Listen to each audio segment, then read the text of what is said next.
Ito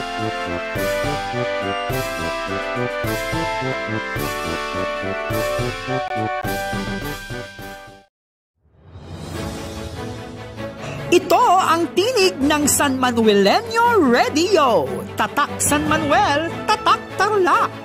Boses ng edukasyon na maghahatid sa bawat kabahayan ng mga araling hindi dapat mawaglit ng bawat kabataan. Tinig ng San Manuelenyo Radio. Mga aralin para sa inyo.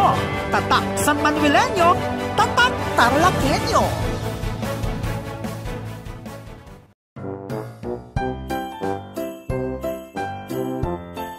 Mapagpalang araw sa mga ginigiliw naming mag-aaral sa unang baitang. Ito ang inyong paaralang panghimpapawid, tinig ng San Manuelenyo Radio. Tatak San Manuel, tatak Tarlac. Nagagalak kami na makasama kayo sa ating pag-aaral sa pamamagitan ng radyo.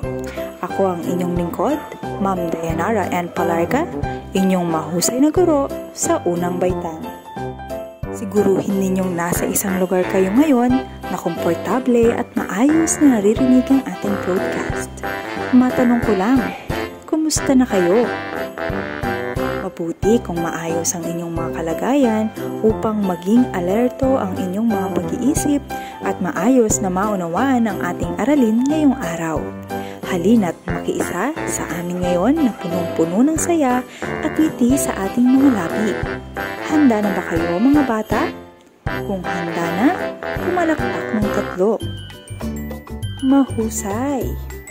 Sa puntong ito, nais ko nang banggitin at ipaalam sa inyo ang pamagat ng ating bagong leksyon. Handa na ba kayong malaman ito mga bata? Kung gayon, talasan ng pandinig at tandaan, ang ating bagong leksyon ay pagtukoy ng mga salita batay sa kasing kahulugan. Inuulit ko, ang paksa ng ating aralin ay pagtukoy ng mga salita batay sa kasing kahulugan. Bago tayo magpatuloy sa ating bagong leksyon, halina't alalahanin ang ating inaral noong nakaraan. Ito ay tungkol sa paggamit ng mga salitang kilos sa pag-uusap tungkol sa iba't ibang gawain sa tahanan, paaralan, pamayanan. Ano nga bang salitang kilos mga bata? Tama, ito ay mga salita na nagsasaad ng kilos o galaw. Pumalakpak ng isa kung ang aking sasabihin ay mga salitang kilos na ginagamit sa pakikipag-usap tungkol sa iba't ibang gawain sa tahanan, paaralan, pamayanan. At isang padyak kung hindi. Maliwanag ba mga bata? Atin nang simulan. Sa una, Ma, ako na po ang magwawalis. Kung kayo ay pumalakpak, tama kayo dahil ito ay mga salitang kilos na ginagamit natin para sa gawain sa tahanan. Ito naman ang susunod. Teacher, tulungan ko na po kayo sa pagbubura ng mga nakasulat sa board. Kung kayo ay muling pumalakpak na isa, tama muli kayo. Ito ay gumagamit ng salitang kilos tungkol sa gawain sa paaralan. Talagang naintindihan nyo nga ang pinag-aralan natin noong nakaraan.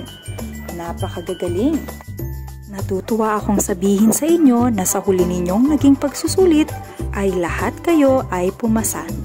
Ibig lamang itong sabihin, naintindihan ninyong mabuti ang ating pinag-aralan noong nakaraan. Kaya laging tatandaan ang mga salitang kilos ay maaari nating gamitin sa pakikipag-usap patungkol sa mga gawain sa tahanan, paaralan o pamayanan. Mamaya may maikling pagsusulit muli tayo. Huwag kayong mag-alala.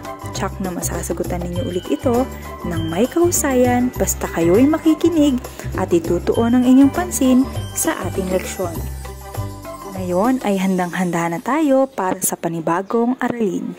Game na ba kayo? Kung kailangan ninyong magbanyo o uminom, gawin nyo na iyan ngayon. Dahil sa ilang saglit lang ay ihahatid ko na ang bago nating leksyon. Tulad ng nabanggit ko kanina, ang ating leksyon ngayong araw ay pagtukoy ng salita batay sa kasing kahulugan. Handa na ba kayong makinig at matuto mga bata? Mga mahal naming magulang, pakigabayan po ang inyong mga anak sa kanilang pakikinig.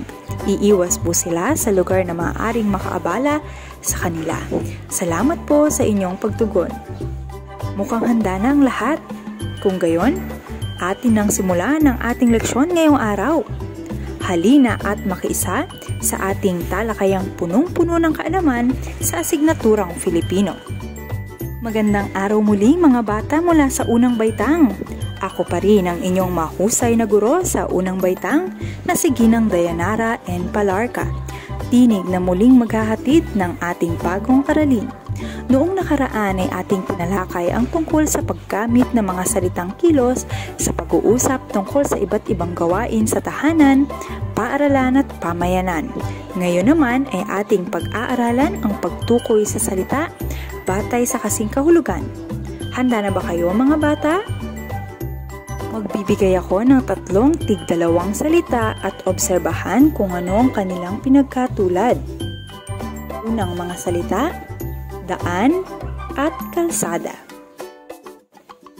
Para sa ikalawa, nalaglag at nahulog. At para sa panghuli, masaya at maligaya. Uulitin ko mga bata. Para sa unang mga salita, daan at kalsada. Para sa ikalawa, nalaglag at nahulog. At panghuli, masaya at maligaya. Ngayon mga bata, ano ang inyong naobserbasyon?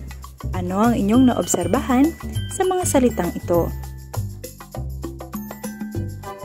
Mahusay, sila ay magkakapareho ng kahulugan. Alam nyo ba kung anong tawag sa kanila mga bata? Tama, magkasing kahulugan. Ang mga pares ng salitang aking binanggit. Magbigay nga kayo ng mga halimbawa ng magkasing kahulugan ng mga salita. Mahusay. Ang ilan dito ay isa at solo, madaldal at maingay. Ngayon naman, magbibigay ako ng mga pangungusap at ibibigay ninyo ang kasing kahulugan ng mga salitang aking babanggitin na nakapaloob din sa mga pangungusap na aking babasahin. Handa na ba mga bata? Para sa una, ano ang kasing kahulugan ng salitang kusinero? Ito ang mga pangungusap. Si Lino ay isang kusinero. Siya ang nagluluto sa isang sikat na kainan sa kanilang lugar. Ano sa mga salitang ito ang nakapaloob sa mga pangusap ang kasing kahulugan ng kusinero? Mahusay. Ang kusinero ay nangangahulugan din ng nagluluto sa mga kainan. Para sa ikalawa, sa kanyang sweldo, nakapag-aral ang kanyang kapatid. Kaya tinitipid niya ang kanyang kinikita. Ano ang kasing kahulugan ng sweldo? Tama mga bata, ito ay kinikita. Para naman sa huling pangungusap, umasenso ang kanyang tindahan. Umunlad ang kanilang buhay. Alin ang salitang kasing kahulugan ng umasenso? Mahusay. Ang umasenso at umunlad ay magkasing kahulugan. Napakagagaling naman mga bata. Lubusan ba ninyong naunawaan ang ating leksyon ngayon mga bata? Naging malinaw ba ang ating talakayan? Sana ay marami kayong natutunan ngayong araw. Tingnan natin kung talagang nakinig kayo mga bata. Ano nga ulit ang ating tinalakay ngayong araw? Mahusay. Ang ating pinag-aralan ngayon ay patungkol sa pagtukoy sa mga salita batay sa kasing kahulugan. Ano nga bang ibig sabihin ng magkasing kahulugan? O magkasing kahulugang mga salita? Tama, ito ay mga salita na may magkapareho ng kahulugan o ibig sabihin. Magbigay nga ng mga salitang tinalakay natin na magkasing kahulugan. Tama kayo, ang ilan dito ay masaya at maligaya, umasenso at umunlad, sweldo at kita. Napakahusay nyo mga bata. Ngayong tapos na ang ating leksyon, oras na para tasahin o sukatin ang ating kaalaman ukol sa pagbuo ng mga salita. Galingan ninyo sa ating maikling pagsusulit mga bata. Maaari nyo na ulit kunin ang inyong lapis at papel. Huwag kalilimutang isulat ang inyong pangalan, baitang at petsa ngayong araw. Handa na ba kayo mga bata? Iayos na ang mga sarili para sa ating maikling pagsusulit. Mga magulang, nakatatandang kapatid, maaari niyo pong gabayan ang ating mga mag-aaral. Pakinggang mabuti ang ating panuto para sa ating maikling pagsusulit, para sa ating paglalapat ng aralin. Isulat ang kasing kahulugan ng mga salitang aking babanggitin. Handa na ba mga bata? Sa unang salita, salapi. Uulitin ko, salapi. Binigyan ako ng mga salapi upang pambili ng yelo.